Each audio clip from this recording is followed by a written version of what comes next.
11:47 p.m, one last fare. She slides into the cab. Stay with me tonight.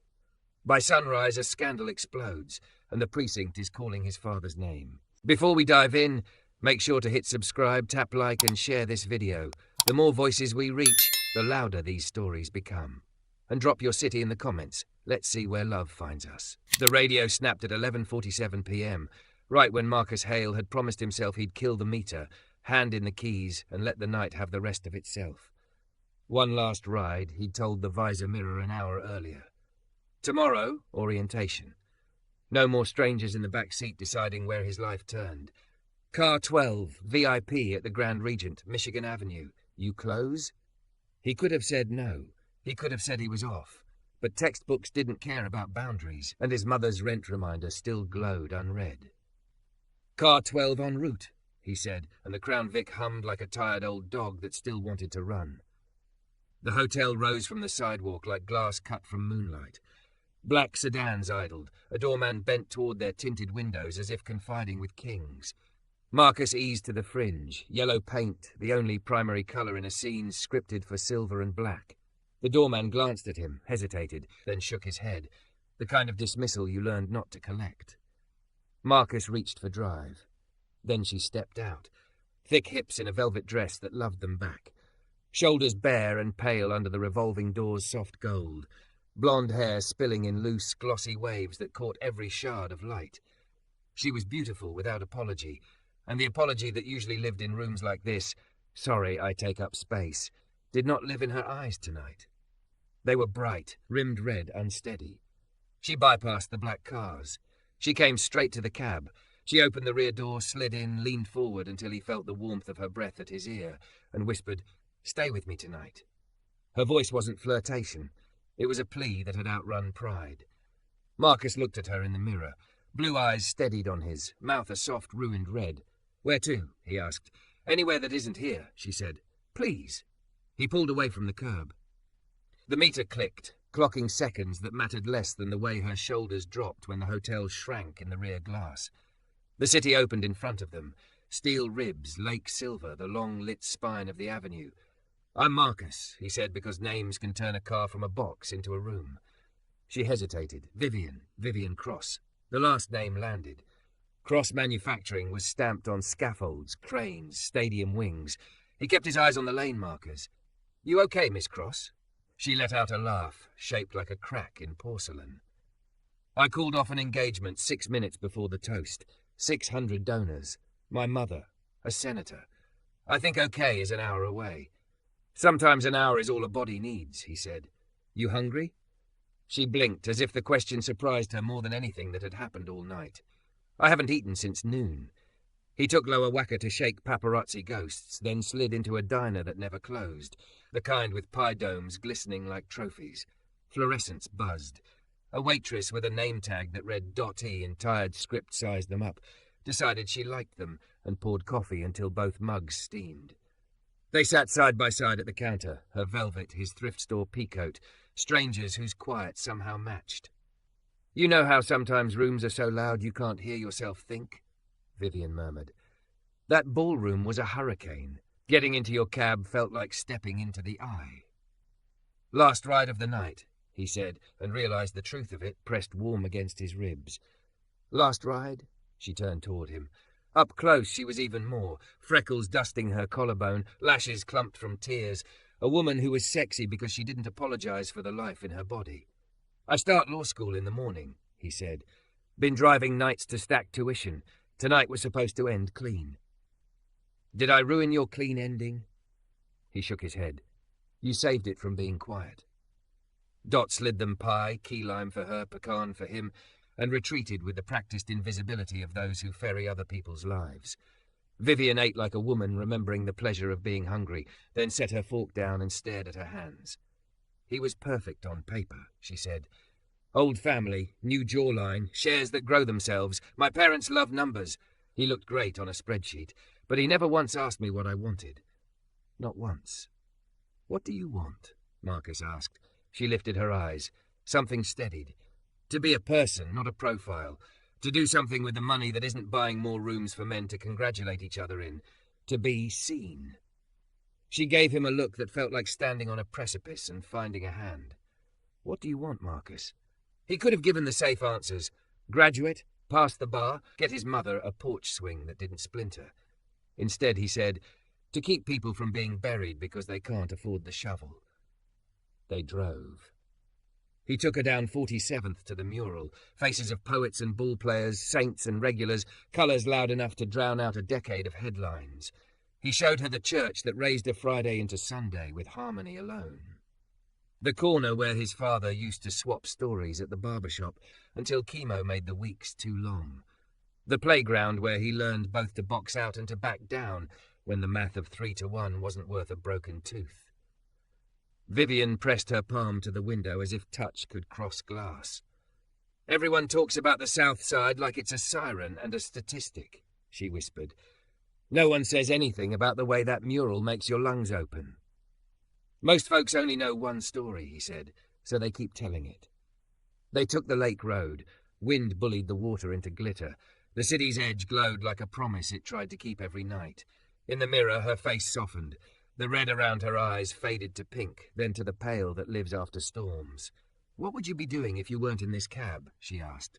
"Sharpening pencils, alphabetizing casebooks, pretending I'm not terrified." He smiled. "You?" "Standing in a dress that makes me look like I belong to someone else, smiling into a lens that will make me look thinner, trying to guess why my chest feels like a fist." She shook her head, a small, angry movement. "I don't want to plan a life that looks right and feels wrong." "Then don't," he said. "Plan the one that feels right and let it look however it looks." She covered her mouth, not to stifle tears. Those had already come and gone, but to hold a laugh that seemed new. "I haven't heard something that simple in months." They looped back downtown. The street outside her building, the Marlowe, was a study in apology lighting and hushed wealth. She touched his shoulder. "Here," she said softly, 24C. He put the cab in park, but didn't turn off the engine, as if the hum could keep them from admitting the night had an edge. "Come up," she said. The words weren't coy. "Just coffee. I don't want to be alone with the hurricane noise yet." He thought of rules. His, the company's, the ones he'd written across his own skin after learning how easily dignity could be repossessed. He looked at her. Ruined lipstick, steel in the set of her jaw, curves that refused to apologize, eyes that said the quiet part out loud. He turned the key and the engine died without protest. "Okay," he said. Her apartment was more gallery than home, but one corner betrayed her. A piano with its lid up, sheet music spread like secret letters. She padded barefoot across polished floors and made coffee like she'd learned it from someone who took ritual seriously. They sat on the rug, backs against the couch, mugs warming their fingers. She asked about torts, he asked about the paintings. They traded biographies like kids swapping lunches, delighted and surprised by each other's contents. At 2, she pointed down a hall. "Guest room," she said, cheeks tinting. "I meant it. Coffee and company." At the doorway, he turned. "Vivian." She lifted her head. "Thank you for stealing my last ride." Her smile was the private kind, the kind that doesn't pose for cameras. "Thank you for letting me." He slept like someone who'd outrun a siren. Morning found him in a sunlit room with sheets that felt like water. The apartment was quiet, except for the city's low purr and the clink of a spoon in a mug.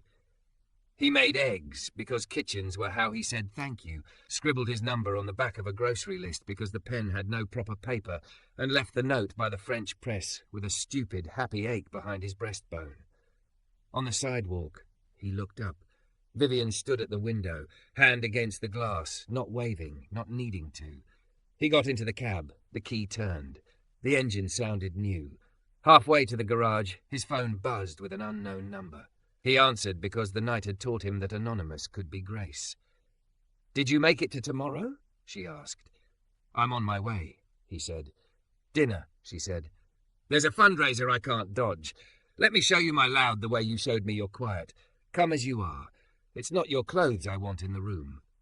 He laughed into the windshield, into the lake's hard, bright morning. "Text me the time." He changed lanes without checking the map. Some directions you don't need to read. Some invitations rewire your sense of north. The meter was off, the route was on.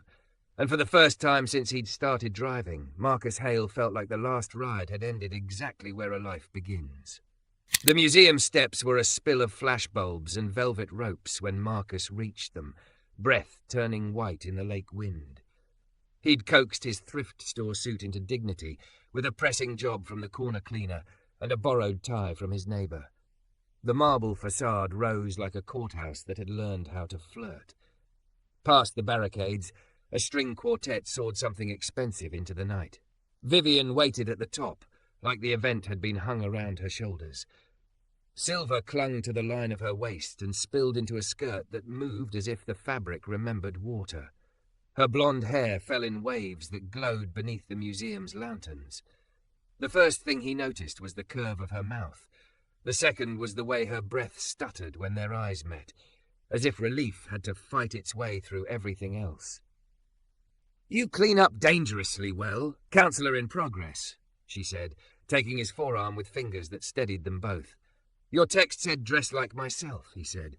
"Myself owns one suit." "It's not your clothes I wanted in the room," she murmured, and the small thing inside his chest that kept score went quiet and wrote her a clean slate. They crossed the threshold together into a hum of names and money.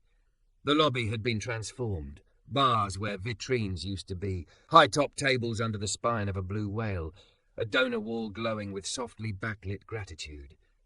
Servers slipped through the current with flutes of something pale and cold. The string quartet changed from Bach to a wet-eyed rendition of Nina Simone that made old men sigh like they remembered how they'd once promised to be better.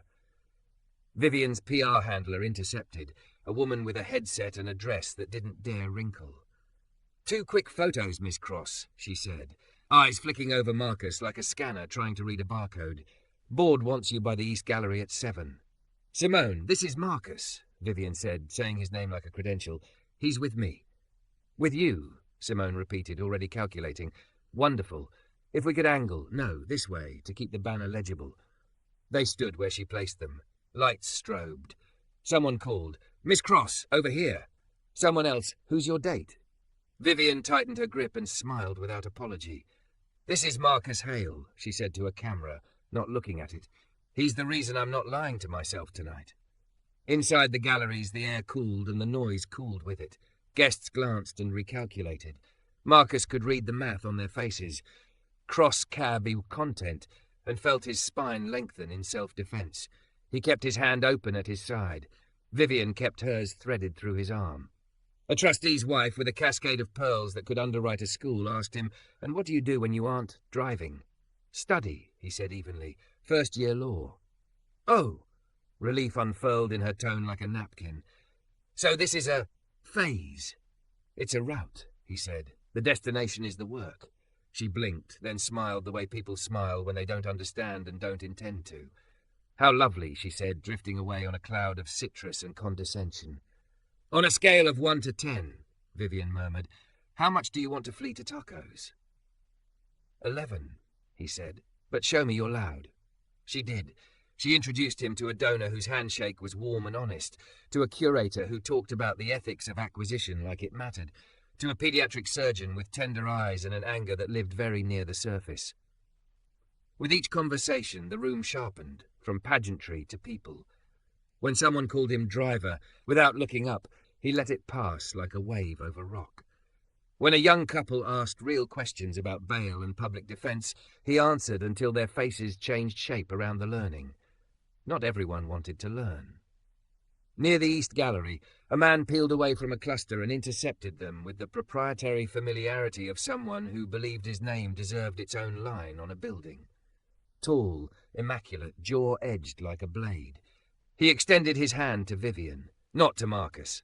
"Viv," he said, "you left quite a story in your wake." "Lyle," she said, tone cordial enough to keep the room from sharpening, "you remember the danger of a single story, I'm sure." His gaze slid to Marcus and back, a pause calculated to communicate everything. "And you are." "Someone who asks me what I want," she said before Marcus could speak, voice gentle, unflinching. "Lyle Whitcomb, this is Marcus Hale." Lyle took Marcus's hand like he was indulging a child. "Hale," he said, tasting the syllable. "Where do you practice?" "In my apartment over coffee," Marcus said. "First year." Ah, Lyle said, the tiny satisfaction of a man who has located the seam in a rival's armour. Ambition. That's nice. Viv has always been a generous patron of potential. Vivian leaned in just enough that only the three of them could hear. We're done performing for men who think generosity is something they invented, she said. Excuse us, Lyle. They walked away together. Marcus felt heat rise under his collar. Vivian's thumb traced his wrist, a silent apology for a world she hadn't built but had been raised to treat as weather. I hate that he has your story wrong before it starts, she said. He can keep his version, Marcus said. I'm busy writing mine. Under the whale's ribcage, where light filtered down like a winter lake, they found a sliver of quiet. For a blessed minute, neither of them had to be brave. They watched a little girl in patent shoes spin beneath a Calder mobile until her father scooped her up, and she giggled that particular giggle that makes strangers smile. Vivian's shoulders dropped as if some of the dress's weight was emotional and could be set down. This is my loud, she said, voice soft. I hate most of it, and I like some of it. I'm starting to believe I can use it. We will, he said, surprised by his certainty. We'll make it a megaphone for something that matters. She nodded, eyes bright. Stay with me tonight, she said, not the shattered whisper of the hotel curb, not the anxious plea on the penthouse rug, but a vow pitched to carry over an orchestra. Through this, through whatever comes after. I'm exactly here, he said. They lasted another hour, a small team of two moving through an ecosystem that tested them with every handshake. A bored fashion writer asked for a quote. Marcus gave her one about proximity to power not being the same as responsibility. A teenage photographer asked if he could take their picture because his mother loves love. He shot it quick, unposed, catching Vivian laughing with her head thrown back and Marcus looking at her like she was a landmark he'd been using to navigate long before they met. At 9, they slipped out a side door while the string quartet tried to make Sinatra sound surprised to find himself at a fundraiser. The air was cleaner by the loading dock. The lake wind mussed Vivian's hair and made her gown shiver. Tacos? He asked. If you don't get me cilantro and onion on a corn tortilla in 5 minutes, I will perjure myself on your behalf, she said, hitching up the skirt so she could move. He drove with the windows down, the Crown Vic suddenly less a relic and more a chariot cleverly disguised. They ate at a stand where the grill hissed like a cat and the salsa came in squeeze bottles with no labels because flavour doesn't need marketing. Vivian leaned on the cab, silver pooling at her hips, laughing with her mouth full, grease on her wrist, happier than she had looked among 1,000 flutes of champagne. Tell me something true you haven't said out loud, she said, wiping lime from her thumb. He chewed, considered, decided. Every time a cop car settles behind me at a red light, I rehearse explanations in my head like flashcards, and it takes 5 green lights before my pulse comes back. She nodded. No flinch, no pity. When I speak in boardrooms, I keep my hands flat on the table so men will look at them and not at my chest while they tell me how refreshing it is that I understand EBITDA. They looked at each other and something tender passed between them, the trade of burdens neither had earned. Back at her building, the doorman's face arranged itself into neutrality, and they took the elevator up with the fatigue of people who had performed and survived. Inside, she kicked off her heels and groaned like a confession. He loosened his borrowed tie. The city pressed its forehead to the panes and fogged them with its giant, steady lungs. Law school starts in 9 hours, she said, voice low. And this thing we're doing started yesterday, he said, and at the curb, and at a counter with pie. And on a mural street where the colours are too loud to lie, she added. She stepped into him and put her palms on his jaw. On a scale of 1 to 10, how much do you want me to kiss you? 11, he said. She kissed him like a promise that had finally found the mouth it belonged to. It wasn't frantic. It wasn't a trophy. It was adjoining, soft at first and then certain, the kind of kiss that makes a room decide to become a home. When they parted, foreheads touching, she smiled into his breath. Go sleep, she said. Be brilliant in the morning. Come back after. I want to show you something that isn't a ballroom. What is it? Plans, she said, and the word felt like a door swinging open to a room he didn't know he'd been building his whole life. Ways to make money behave better, Ways to get people unburied. Ways to make my loud carry your quiet. He held her a little tighter, not possession, but anchor. The city outside dimmed its shoulders. Somewhere down on Michigan Avenue, a horn forgot to be angry. "Stay with me," she whispered one more time. No qualifiers now, no tonight, just the shape of the future narrowing to 2 syllables. "I'm not going anywhere," he said, and the elevator dinged down the hall like a bell that knew a service was beginning. Marcus woke to a grey Chicago morning that smelled like rain and new pencils. He ironed his one good shirt with the edge of a textbook, tied his borrowed tie again because his fingers didn't trust the first knot, and checked his phone. A text waited like a hand at his back. "Be brilliant." He typed, "I'll try." Then, because truth works better than bravado, he added, "Last night felt real." Her typing bubbles appeared, vanished, returned. Real is all I have left any interest in. Outside, the wind ran along the lake and shook the flags awake. He took the red line, cradling casebooks like the future was heavy enough to bruise. The law school atrium buzzed with voices, ambitions braided into laughter, nerves disguised as opinions. In the lecture hall, a professor with skeptical eyes wrote duty across the board like a verdict. "Socrates wants to know," she said without looking up. "Miss Hale, what is negligence?" Every eye pivoted. Marcus's pulse climbed the stairs of his throat. He heard his mother. "Breathe first." He did. "Failure to exercise reasonable care under the circumstances," he said, measured by what a reasonably prudent person would do. The professor lifted her chin. "And why does the law care?" "Because harm is expensive," he said, "and because we owe each other more than luck." A few heads turned. The professor's mouth almost smiled. "We'll see if that poetry survives the midterm," she said, and the room exhaled. At break, the gossip arrived like weather. A classmate in a sweater with elbow patches glanced at his phone and whistled, then glanced at Marcus as if the screen had just given him X-ray vision. On social feeds, a grainy photo had bloomed from the museum steps. Vivian in silver, mouth near Marcus's ear, her hand looped through his arm. The caption did its cheap math. "Heiress abandons merger, finds mystery man in taxi." Comments sprouted like mould. Curious, cruel, some merely bored. His phone buzzed again. Unknown number. He ignored it. It buzzed a second time. "Baby, you okay?" his mother asked. The name on his screen rearranged his bones into steadier shapes. "I'm fine," he wrote. "In class. Later." He locked his phone and stared at the word duty until the chalk lines blurred. The professor kept asking questions. He kept answering. He felt the stare of new peers measuring whether he was here to stay. He stayed. When the day finally spat him out, the sky spit too. A thin, persistent rain stitched the air. He ducked into the L, counted stops, stepped into the Marlowe's lobby with damp cuffs and a heart knocking hard enough to register as a fire code violation. The doorman's expression was studied neutrality. The elevator's stainless judgment.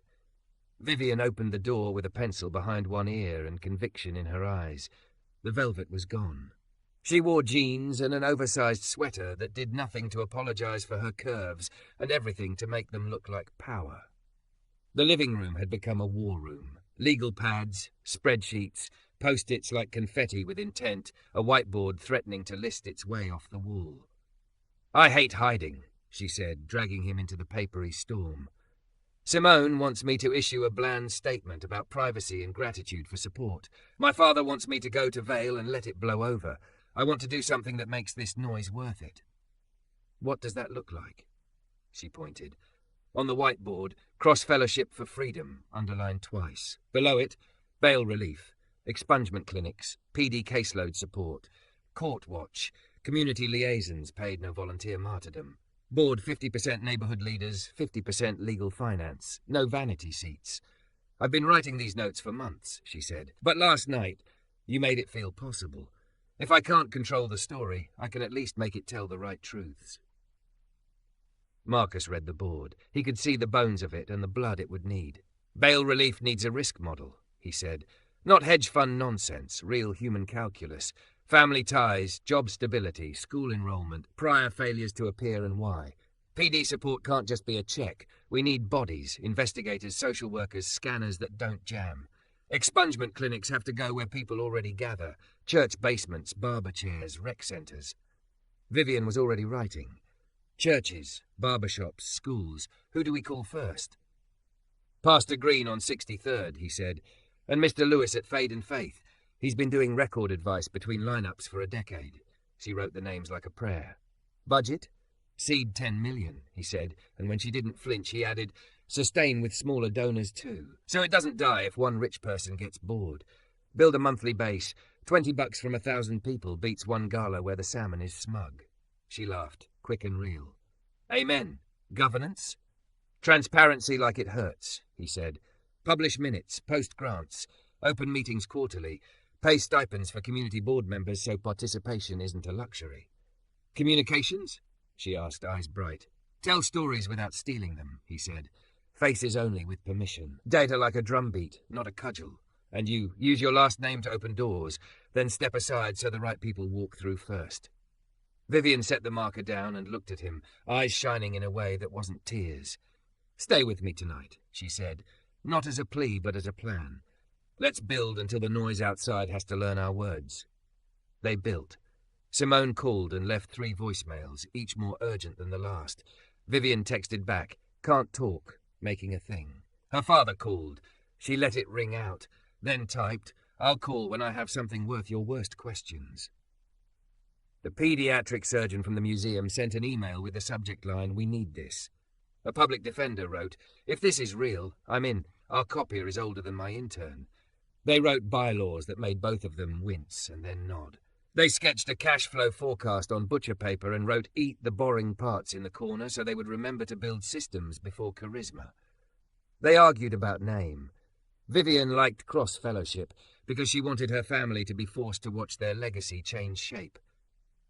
Marcus liked something that didn't make it hers alone. "Cross is a burden and a bridge," she said. "Let it be both." He let her have it, because she wasn't wrong, and because some fights can wait their turn.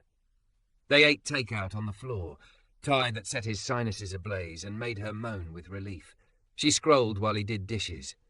"They found your mother's Facebook," she said softly. "The comments are mixed." "Don't read me the bad ones," he said. "They're not creative. Some are." She showed him one from a woman whose profile picture was a tabby cat in a tiara. "Marcus is a king. Protect him, Queen." He laughed until the ache in his chest loosened.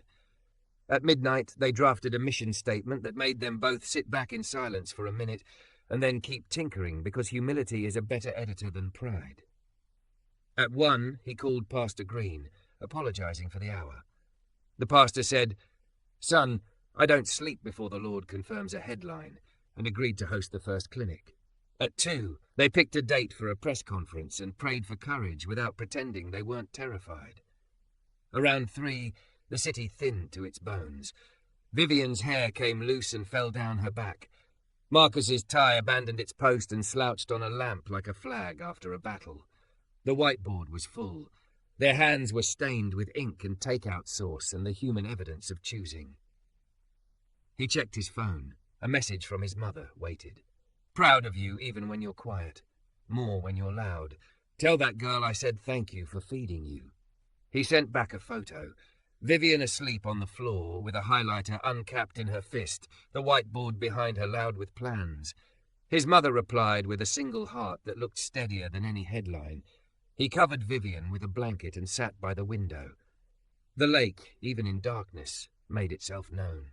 He pressed his palm to the glass and thought of the word duty again, how it looked harsher in chalk than it felt in a room full of paper, and a woman who refused to apologize for taking up space. She stirred.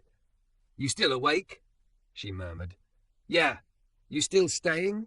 He looked back at the mess they'd made and the shape inside it. "Yeah."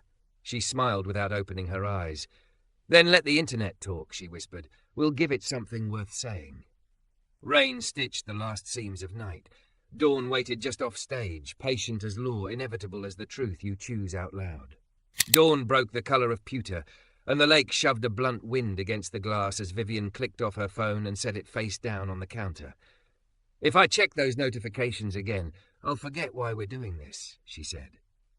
Marcus poured coffee and slid a mug across. They ate toast like exam food and read the mission statement aloud once more, editing nothing, touching every word like a seam that had to hold. Pastor Green's text landed. Doors at 9. Reporters circling like gulls. You bring the bread, I'll bring the blessing. By 10, the fellowship hall was a hum of folding chairs and nerves. Usher aunties lined up pens and sign-in sheets with military precision. Mr. Lewis arrived with hair on his cuffs and 3 teenagers from the shop who insisted on hauling tables because we got backs and those chairs got opinions. Vivian stood under the vinyl banner, Cross Fellowship for Freedom, and breathed through the impulse to apologize for existing. Simone swept in with a headset and a grimace. 3 outlets confirmed. 2 bloggers with audiences and knives. If they ask about your relationship, pivot to the fund. I will pivot, Vivian said, but if they ask about people, I will stay. Marcus set a stack of handouts on a table near the door and caught sight of a woman hovering outside, clutching a manila folder to her chest. You need help? He asked, opening the door to the cold. My boy, she said, words tumbling over one another. They got him on a $500 bond for a thing he didn't do, and I ain't got $5, sir. The folder was stuffed with papers, citations, a school schedule, a pay stub that looked like a joke. Come in, Marcus said, stepping aside like he could make space bigger by will. We'll get you on the list. At 11, Pastor Green lifted his hands. The room settled. God is in the details, and so are the devils that like our neighborhoods, he said. Today we're going to outnumber both. Laughter loosened the air. Cameras whirred. Vivian stepped to the mic in boots and a navy blazer, hair down, posture unflinching. My name is Vivian Cross, she said, and the room listened with more skepticism than awe, which was fine. Skepticism has better ears. I grew up believing numbers were neutral. Then I learned how they're used to keep some people in place. We're starting this fellowship to make money behave better. She laid out the plan without theatre, bail relief guided by a human model, expungement clinics in church basements and barber chairs, stipends for community board members, investigators and social workers for public defenders drowning in triage.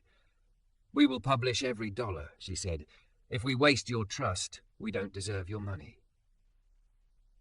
A reporter in a camel coat raised her hand. Miss Cross, your father's firm has represented private prisons. Is this philanthropy an attempt to atone for your family's portfolio? Vivian didn't look at Simone. She didn't look at Marcus. She looked at the camera. It's an attempt to change it, she said. I can't rewrite old contracts. I can write new ones. Our board includes people whose lives have been affected by those contracts. Another voice, nasal and eager. Mr. Hale, the Tribune ran an opinion this morning questioning whether you're properly vetted to be advising a multi-million-dollar fund. Arrest records? Family history? Marcus felt heat crawl his neck. The old rehearsal began in his body. Breath, explanation, proof. He set both hands on the podium to stop himself from retreating into apology. My father was wrongfully convicted when I was 15, he said, voice steady. We got him home because neighbours and a legal clinic refused to accept bad math. If that disqualifies me from building better math, I'm in the wrong city. I don't think I am. A murmur that wasn't derision passed through the room, something like recognition. The camel coat reporter lowered her pen as if she'd been reminded to write with a spine. After questions, the press thinned and the work thickened. Folding chairs became intake stations. Vivian paired with a clerk from the 4th floor who knew which judges wanted briefs and which preferred letters that sounded like sermons. Marcus floated, answering questions, lifting toddlers, translating acronyms into human. A grandmother handed him a sandwich in a napkin she'd brought from home. You look like you forgot to eat, baby, she said, and he bit into ham and mustard and gratitude. At 2, the fellowship's cash app pinged like hail on tin. $10 gifts stacked against a few zeros. Vivian opened her phone once to send a single line. Thank you, we'll show our work. Then she turned it face down again and kept doing the parts that didn't trend. The woman with the manila folder came back to his table at 3, eyes wide. They said you paid it, she whispered. They said my boy might be home by dinner if the Lord and the paperwork agree. Marcus grinned so hard it hurt. We'll help you meet him at intake. She grabbed his hand, squeezed like he was a rope and she was a climber, then remembered herself. I'm sorry, she said, letting go. You don't know me. I know enough, he said. Near 4, the back doors opened and a gust of expensive winter rushed in. James and Patricia Cross stepped into a church basement that smelled like coffee and copy paper. James's jaw tightened automatically. Patricia's eyes flicked over tables, posters, faces, landing finally on a sign taped crooked above a doorway. Expungement. Start here. Vivian saw them and didn't flinch. She excused herself from a conversation and crossed the room. Marcus hung back, a reflex older than law school and newer than love. He watched Vivian kiss her mother's cheek and her mother, after a breath, kiss back. "This is where you've been," James said, voice neutral only on the surface. "This is where I'll be," Vivian answered, equally temperate, equally true. Patricia stepped past both of them to the intake table and picked up a clipboard. "What do I do?" she asked the clerk, ignoring the camera that tried to find her face. "Sit and greet," the clerk said. "Ask names, spell them right. Don't talk about money with anyone wearing a robe." Patricia sat. Her manicure flashed against paper as she wrote. Names turned into stories. Stories turned into appointments. People said thank you, and she said you're welcome, like she hadn't said those words to strangers in years. James drifted to Marcus as if pulled by a tide against which men like him are trained to swim. "Mr. Hale," he said. "Sir," Marcus replied. "Your father," James said, not as a test but as identification. "What does he do now?" "Construction when it's steady," Marcus said. "He knows how to fix things that weren't built right." James looked around the room, at the banner sagging with humidity, at the volunteers with ink on their fingers, at his daughter in boots and a t-shirt under a blazer, refusing to shrink. He nodded once, small and complete. "So do you," he said, and moved on. By 6, the room had thinned to tired volunteers and a stack of forms that looked like a miracle asleep. Pastor Green locked the doors and prayed over the paper like it could hear him. The aunties packed leftover cookies into Ziplocs with the ruthlessness of people who had survived scarcity by feeding others. Mr. Lewis lifted a chair with one hand and a sleeping toddler with the other, because he could. Outside, the lake turned steel and then shadow. Marcus and Vivian walked to the car with their coats open and their hands empty for the first time all day. "On a scale of 1 to 10, she asked, voice rough-edged from talking and refusing to apologize, "how sure are you we can do this again next week?" "Numbers don't go high enough," he said, "but we'll balance the ledger." She laughed, soft and grateful. "My mother spelled 8 names right," she said. "You have no idea what kind of revolution that is." "I have some idea," he said, and she hooked her arm through his. They drove in a quiet that wasn't empty. The radio tried to sell them something neither of them wanted. He turned it off. Streets slipped by. The check-cashing place where a neon open made a false promise. The daycare with construction paper stars in the window.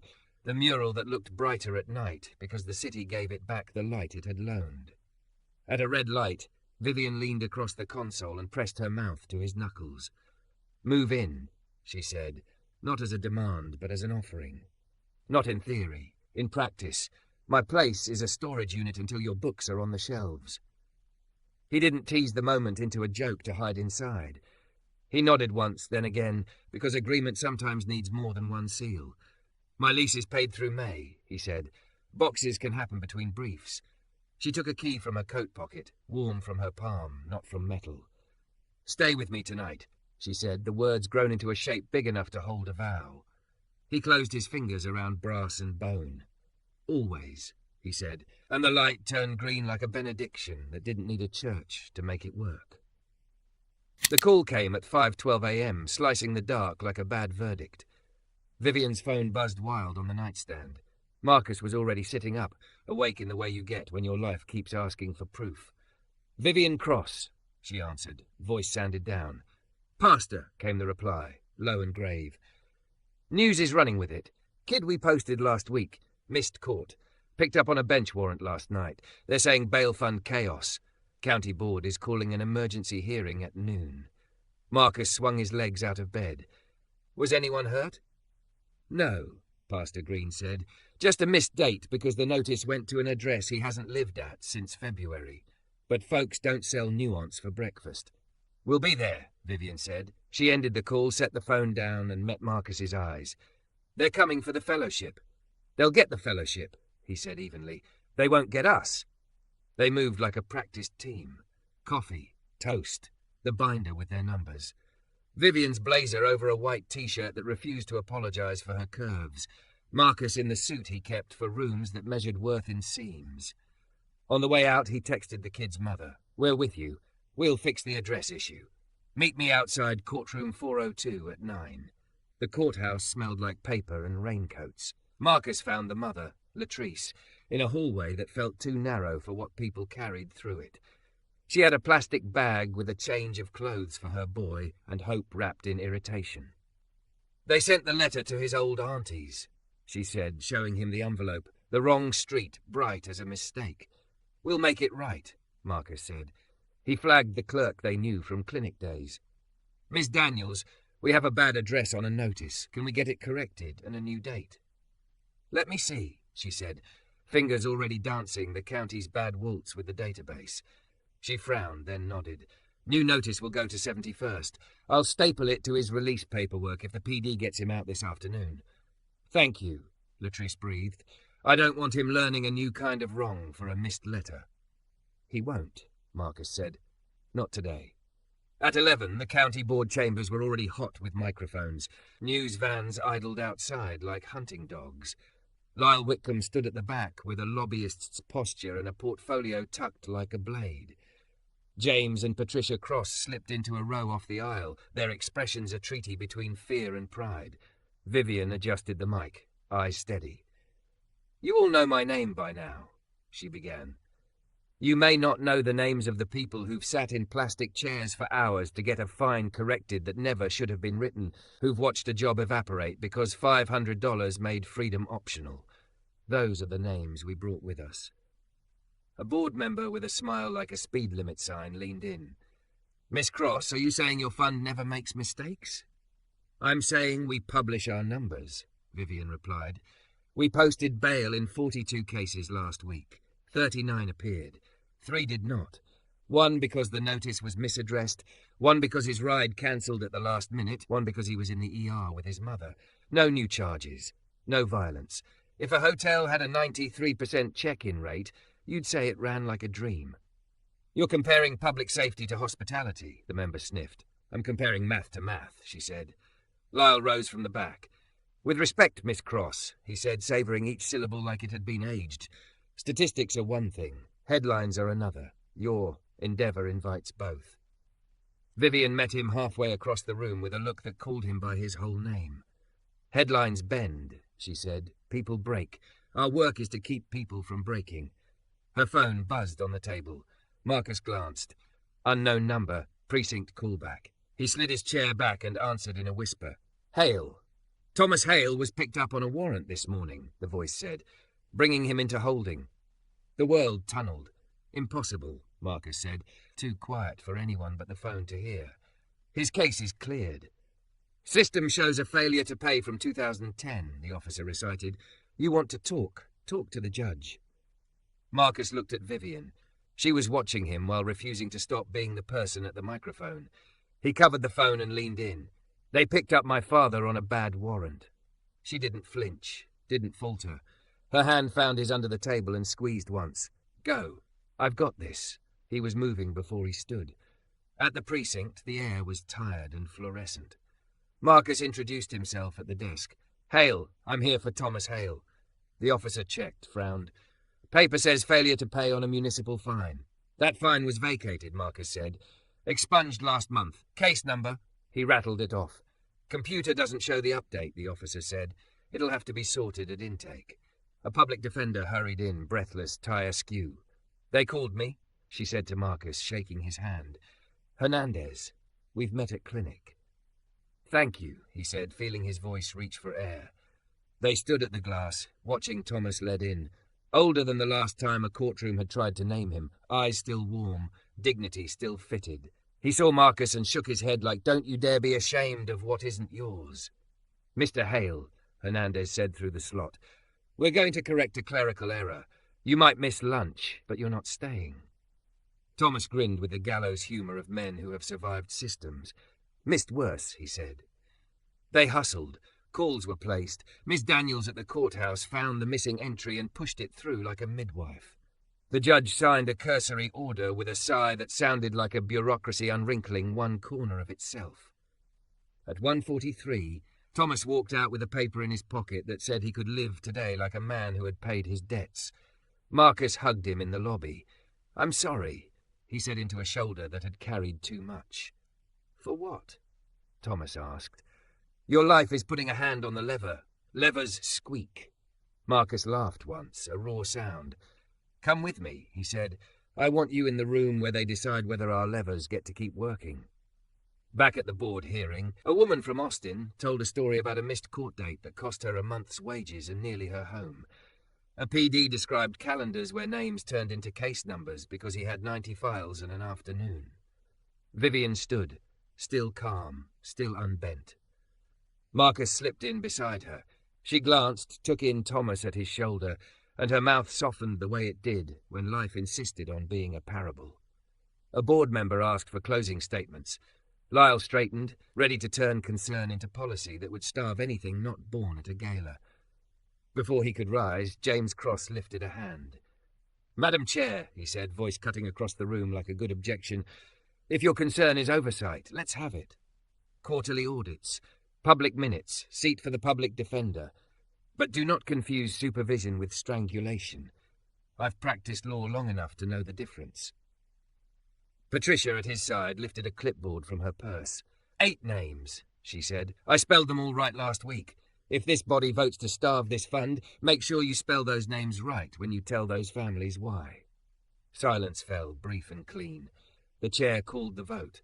4-3 in favour of allowing the fellowship to continue under the safeguards Vivian had offered on day one. Reporters swarmed. Microphones bit the air. "Miss Cross, do you regret going public?" "No," she said. "The dark is where bad math grows." "Mr. Hale, your father was detained today," one called, quick as a knife.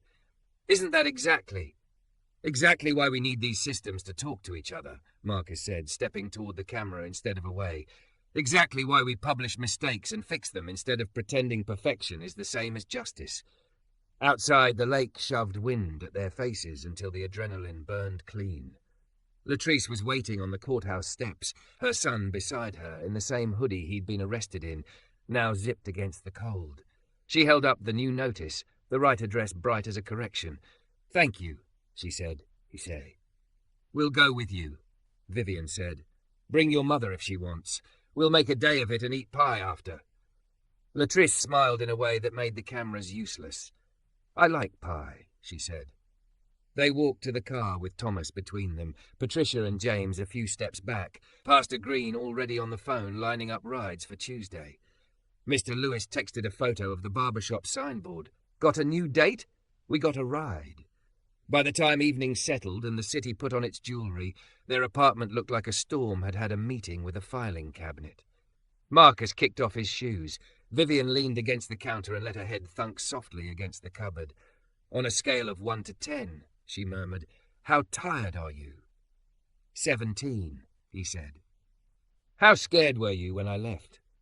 "Exactly as scared as you were when you got that call," she said. Exactly as stubborn.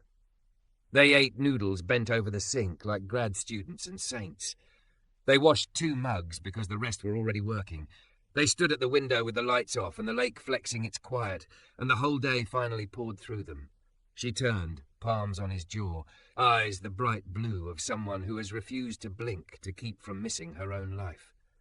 "Stay with me tonight," she said, the words now a house they had built, not a plea, not a dare, but a door he had walked through so many times it had learned his shape. "Always," he said, and the city's hum answered like a choir that had found its pitch and intended to hold it.